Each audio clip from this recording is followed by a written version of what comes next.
Dans le village de Sekandji, une tempête violente déchire le ciel. C'est dans cette atmosphère étrange que naît Naïma.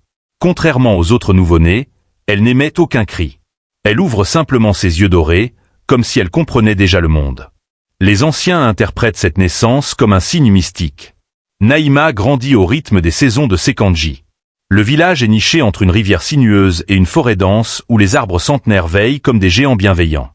Dès ses premiers mois, elle montre des signes inhabituels. Quand elle rit, ses yeux dorés captent la lumière comme des pièces d'or polies. Quand elle pleure, sa peau frémit légèrement, comme si une onde invisible la traversait point à 3 ans. Un incident marque sa mère Aïcha. Un orage éclate. Le tonnerre gronde. Naïma, effrayée, se cache sous la table. Soudain, sa peau change. Des reflets irisés, verts, bleus, dorés, dansent sur ses bras et ses jambes. Aïcha pousse un cri. Karim, viens voir. Le père accourt.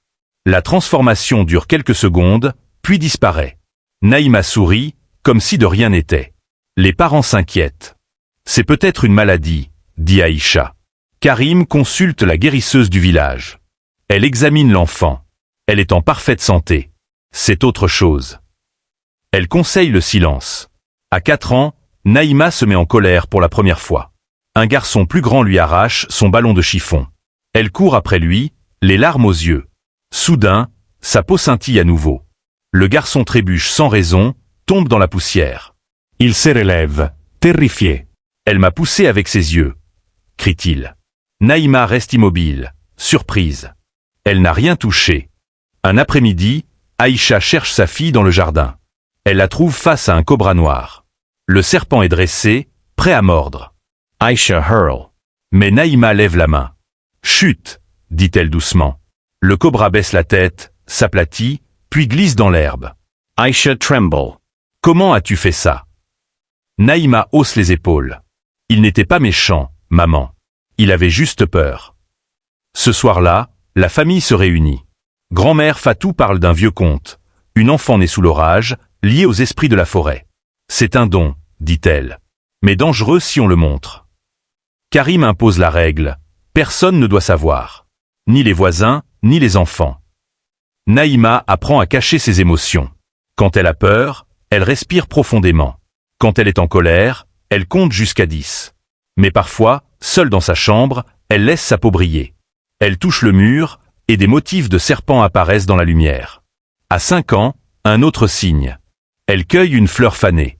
Sous ses doigts, les pétales se redressent, retrouvent leur couleur. Elle rit. Regarde, maman. Aïcha palette. Ne le fait plus devant les autres. Les serpents deviennent ses compagnons secrets. Un petit serpent vers la suit parfois jusqu'à la maison. Il se love dans son panier de jouets. Naïma le caresse. « Tu es mon ami », murmure-t-elle. Il ne mord jamais. Les parents veillent. Ils lui apprennent à mentir avec douceur. Si on te demande pourquoi tes yeux brillent, dis que c'est le soleil. Naïma obéit. Mais au fond d'elle, elle se pose des questions. Pourquoi suis-je comme ça? Est-ce que je suis normale? Un jour, elle entend sa grand-mère prier « Protège-la des regards, protège-la du mal ». Naïma comprend que son secret est lourd. Mais elle aime sa famille. Elle accepte de se cacher. Pourtant, les signes continuent. Elle prédit la pluie en sentant le vent. Elle calme les chiens en colère d'un regard. Elle guérit les égratignures de ses frères en les touchant. La famille vit dans l'angoisse d'être découverte. Mais ils aiment Naïma plus que tout. Elle est leur trésor, leur mystère, leur lumière dans l'ombre. Malgré ses pouvoirs étranges, Naïma est l'enfant la plus douce de Sekandji. Son cœur est un jardin de bonté. Elle ne supporte pas de voir la souffrance, humaine ou animale. Dès qu'elle entend un pleur, elle accourt. À 6 ans, elle trouve un oiseau tombé du nid. L'aile est cassée. Les autres enfants veulent le jeter. Naïma le prend dans ses mains. Non, il va guérir. Elle cueille des herbes, les écrase, les applique. L'oiseau tremble, puis se calme. Le lendemain, il vole. Les enfants sont étonnés, mais Naïma dit simplement « Il avait juste besoin d'amour ». Elle adore la nature. Chaque matin, elle marche pieds nus dans la rosée. Elle touche les feuilles, écoute le chant des oiseaux. « Le vent me raconte des histoires », dit-elle à sa mère. Aïcha sourit, mais surveille. Un jour, un lapin est pris dans un piège de chasseur. Naïma pleure. Elle défait les cordes avec ses petites mains. Le lapin boite, mais elle le porte jusqu'à un buisson sûr. Elle revient avec des carottes volées à la cuisine. Mange, petit, murmure-t-elle. Elle protège même les insectes. Une fourmi tombe dans l'eau. Naïma la sauve avec une feuille. Tout le monde a le droit de vivre, pense-t-elle. Sa sensibilité est profonde. Si un enfant est moqué, elle le défend. Arates. Il n'a rien fait. Elle partage tout, son pain, ses fruits, ses crayons. Une petite voisine perd sa poupée. Naïma passe la journée à la chercher dans la forêt. Elle la ramène, lavée, coiffée. Merci, Naïma, dit la fillette. Naïma rujit. À la maison, elle aide sans qu'on le demande. Elle balaie, porte l'eau, berce son petit frère. Tu es un ange, dit Karim. Naïma rit. Non, juste une grande sœur. Elle ne comprend pas ses pouvoirs, mais elle ne les utilise jamais pour faire mal. Si un serpent apparaît, elle le calme pour protéger les autres. Va-t'en doucement, dit-elle. Le serpent obéit. Un orage détruit une clôture. Une chèvre est coincée.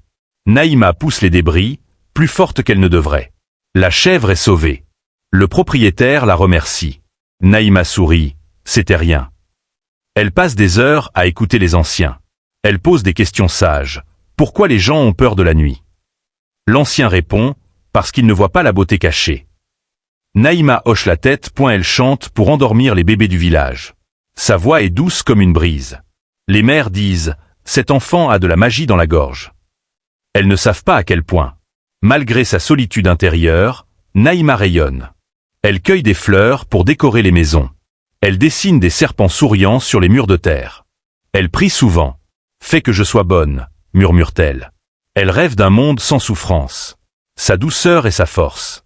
Elle ne cherche pas à briller, mais elle illumine. Les animaux la suivent. Les enfants l'aiment, avant les rumeurs. Naïma est un cœur pur dans un corps mystérieux. Elle ne sait pas encore que cette douceur changera tout. L'incident arrive un mardi ensoleillé. Fatou, une femme robuste, va ramasser du bois sec.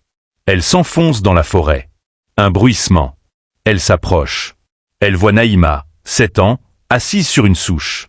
Un serpent vert émeraude est enroulé autour de son bras. Naïma le regarde. Le serpent baisse la tête, comme en signe de respect. Puis il glisse et disparaît. Fatou reste bouche bée. Elle rentre en courant. Le soir, elle raconte à son mari, la petite de Karim, elle commande au serpent. Le mari rit. Mais Fatou insiste. Le lendemain, au marché, elle répète l'histoire. Je l'ai vu de mes yeux. Le serpent obéissait comme un chien. Les femmes s'arrêtent. Ses yeux dorés, ce n'est pas normal. Une ajoute, ma grand-mère disait que les enfants nés sous l'orage portent un esprit. Les rumeurs enflent. Au puits, elle parle aux bêtes venimeuses. Dans les champs, elle apporte le malheur. Les enfants entendent. Naïma la sorcière, chante-t-il. Un homme affirme avoir vu 2 serpents se battre. Naïma est arrivée. D'un regard, ils se sont calmés. C'est de la magie noire, murmure-t-il. Les anciens écoutent. Sous le baobab, ils discutent. Sa naissance était un signe. Mais lequel? L'un dit, attendons. L'autre, surveillons. Naïma sent le vent tourner. Une femme croise son chemin et fait un signe de protection. Un enfant lui lance une pierre. Baten, serpengil. Naïma court chez elle. Maman, pourquoi? Aicha la serré. Ce sont des bêtises. Mais les mots blessent. Passadi. Mauvais œil. Elle attire les dangers. Un serpent entre dans une cour. Chris. C'est Naïma. Elle n'était pas là. Mais on l'accuse, les rumeurs deviennent vérité. On ferme les portes. On change de trottoir. On prie pour que le mal s'éloigne. Naïma pleure en secret. Elle se réfugie dans la forêt. Les serpents l'entourent. Vous, au moins, vous ne jugez pas, dit-elle. Les nuits, elle entend les murmures à travers les murs de terre. Si elle reste, le village souffrira. La peur est contagieuse. Elle transforme l'innocence en menace. Naïma apprend la cruauté des mots. Mais elle reste douce. Le rejet commence par les enfants. Naïma arrive au terrain de jeu. On joue à chat, demande-t-elle. Silence. Puis un garçon, pas avec toi. Tu es la fille au serpent. Les autres rient. Naïma recule. Une pierre frôle sa jambe. Elle rentre en larmes. Les adultes suivent.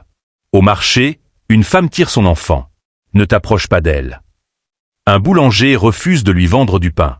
Prends ça et va-t'en. Naïma paie, tête baissée. Dans la famille, c'est pire. Tante Awa dit à Aïcha, ne l'amène plus chez moi. Mes enfants ont peur. Casen samba pleure, m'han dit que tu es maudite. Naïma court dans sa chambre. Elle s'enferme. Elle ne sort plus que pour les corvées. Elle marche vite, évite les regards. Elle entend « Regardez-la, la sorcière ». Un incident empire tout. Un serpent mord un chien. On accuse Naïma. Elle l'a envoyé. Une foule se rassemble. Karim sort « Ma fille n'a rien fait ». Mais les pierres volent. Une touche la maison. Naïma pleure. C'est ma faute. Aïcha, non, c'est leur ignorance. Elle arrête de jouer. Elle reste dans la cour. Elle dessine des soleils sur le sol. Elle rêve d'un ailleurs. Elle aide encore, en secret. Elle laisse des fruits devant les portes pauvres. Elle ramasse les déchets la nuit. Personne ne sait. Elle prie. Fait que je sois invisible. Mais elle reste visible dans leur peur. Le rejet la brise et la forge. Elle apprend la solitude. Elle grandit en silence. Quand le village s'endort, Naïma sort. La lune est son guide. Elle glisse par la fenêtre, pieds nus. Direction la forêt. Elle cherche les blessés. Un oiseau, un lapin, un singe. Elle s'agenouille. Je vais t'aider. Ses mains brillent. Les plaies se referment. Les serpents veillent. Ils forment un cercle lumineux. Cobra, vipera, python. Ils chassent les prédateurs. Une nuit, un cerf est coincé. Naïma appelle. Les serpents coupent les lianes. Le cerf s'enfuit, libre. Une autre, un aigle tombe. Elle grimpe, le soigne. Il s'envole au matin. Elle parle au serpent. Merci. Il se love, ami. Elle rentre avant l'aube. Cœur léger. Utile. Ses nuits la sauvent. Elle gagne confiance. Ses pouvoirs sont bons. Adil disparate. Il tombe dans le ravin.